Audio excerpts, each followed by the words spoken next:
نوح علیہ السلام کی تبلیغ کے طریقہ کار کو دیکھ لیں، سورہ نوح میں انشاءاللہ ہم وہاں پہنچیں گے تو اللہ تعالیٰ نے چاہا تو ہم اس پر بھی بات کریں گے. یہ قرآن کا طریقہ ہے. احکمت پہلے اجمال، ثم فصلت پھر اسی اجمال کی تفسیر. ایک تو یہ بات ہو گئی. دوسری بات اس سے کیا سمجھ آئی کہ اسلامی نظام کے اندر کس چیز کو کیا اہمیت حاصل ہے اس کی درجہ بندی بھی سمجھ میں آ گئی.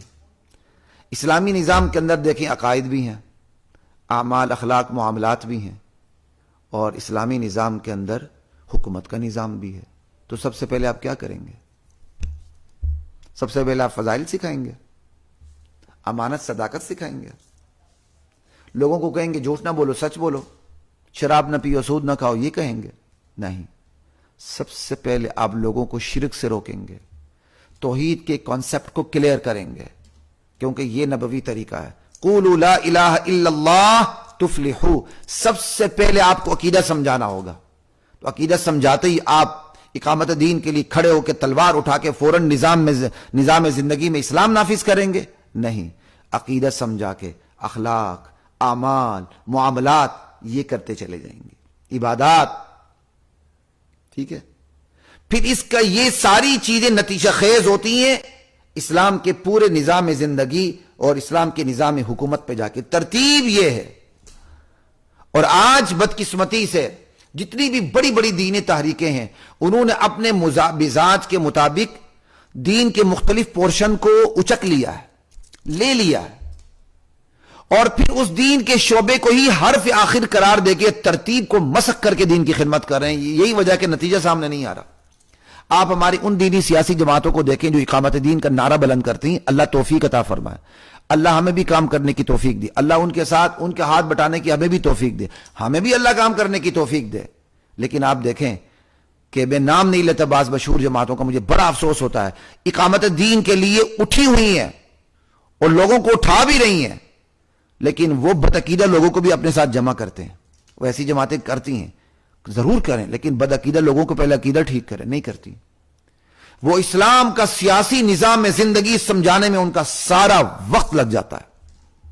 وہی بندہ جس نے ایک 30 سال 20 سال 10 سال 5 سال اس جماعت کے طلبہ ونگ میں گزارا ہوتا ہے، لیکن چونکہ وہ اپنے پس منظر میں بدعقیدہ ہوتا ہے، اس کے عقائد میں بدعات ہوتے ہیں، خرافات ہوتی ہیں، ان کو مٹانے کی محنت نہیں کی ہوتی ہے. وہ اس جماعت میں شامل ہوتے ہوئے بھی بدعتی ہوتا ہے، وہ اس جماعت میں شامل ہوتے ہوئے بھی شرک کا ارتکاب کر رہا ہوتا ہے، اور اس جماعت سے استعفا دیتا بھی ہے تو پھر بھی وہ بدعات کا ارتکاب کرتا ہے. اس کا مجھے اس لیے خیال آیا، کل پرسوں ایک چینل کے اندر ایک وزیر بے ضمیر تو خیر نہیں کہوں گا نعوذ باللہ، ایک وزیر با ضمیر کہہ دیں یا جو بھی کہہ دیں، بیٹھ کے وہ نعت پڑھ رہے تھے. نعت سے پہلے انہوں نے جس انداز کا کلام پڑھا، اور پھر مجھے ان کا پرانی جماعت یہی ہے، وہ کون سی اسلامی جماعت کے اندر وہ تھے، ان کی اتنی بھی محنت نہیں ہوئی کہ وہ نعت بھی درست طریقے سے پڑھ سکے، بدعات سے پاک کرتے ہوئے نعت کو پڑھ سکے. یہ بہت بڑی کمزوری ہے، بہت بڑی کمزوری ہے. جنہوں نے اقامت دین کو ہدف بنایا کہ اسلام کا نظام حکومت کو قائم کرے، وہ نظام حکومت کو انہوں نے ایسا فوکس کیا ہوا ہے کہ جو عقیدہ اس نظام حکومت سے بھی اعلیٰ افضل اور برتر ہے، اس کو وہ نظر انداز کر کے بیٹھے ہوئے. آپ دیکھیں نا، ہم نے کل ہی پڑھا موسیٰ علیہ السلام نے اپنی قوم کو آخری 2 نکاتی حل کیا پیش کیا تھا. فرعون کے مظالم سے تنگ آ کے اللہ کے حکم سے کیا پیش کیا تھا؟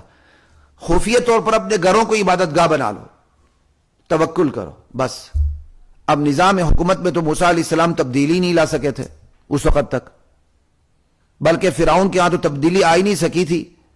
فرعون کو تو پھر اللہ نے غرق کیا. ٹھیک ہے نا؟ تو موسیٰ علیہ السلام نے انہیں کہا گھروں میں بیٹھ کر خفیہ طور پر عبادت کرو. تو کیا وہ پکے مسلمان نہیں تھے؟ تو موسیٰ علیہ السلام تو اس وقت تک تو نظام حکومت دے ہی نہیں سکے تھے. تو کیا وہ لوگ جو موسیٰ علیہ السلام پر ایمان لائے تھے مسلمان نہیں تھے؟ لیکن وہ تو نظام حکومت قائم ہی نہیں کر سکے تھے.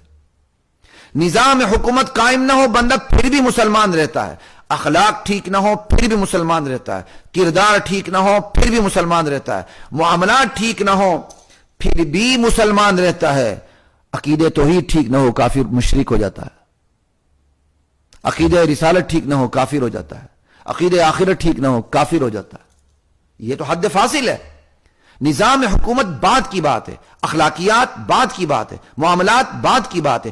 ترتیب میں عقیدے کو سب سے پہلے رکھیں، عقیدے کی درستی، پھر اس کے بعد اخلاقیات، معاملات، اعمال اور کردار کی درستی، پھر یہ ساری چیزیں کیا کہتے ہیں اقامت دین کا حصہ بنتے ہوئے نظام حکومت کے پر جا کر نتیجہ خیز ثابت ہوتی ہیں. پھر ہمارا ایک وہ طبقہ ہے جو عقیدے کو چھوڑ کر اخلاق کو لے کر بیٹھا ہوا ہے، بس وہ فضائل سے باہر نکلنے کے لیے تیار ہی نہیں ہے. ایمان کا نام تو لیتا ہے لیکن ایمانیات پہ محنت کرنے کے لیے تیار نہیں ہے. وہ یہ ضرور کہتا ہے دکان سے کچھ نہیں ہوتا، مکان سے کچھ نہیں ہوتا، اللہ مزید توفیق عطا فرمائے، لیکن وہ یہ نہیں کہہ سکتا اس قبر سے کچھ بھی نہیں ہوتا، اس صاحب قبر سے کچھ بھی نہیں ہوتا، یہ صاحب قبر تمہاری محتاج، تمہاری احتیاجی کو دور نہیں کر سکتا.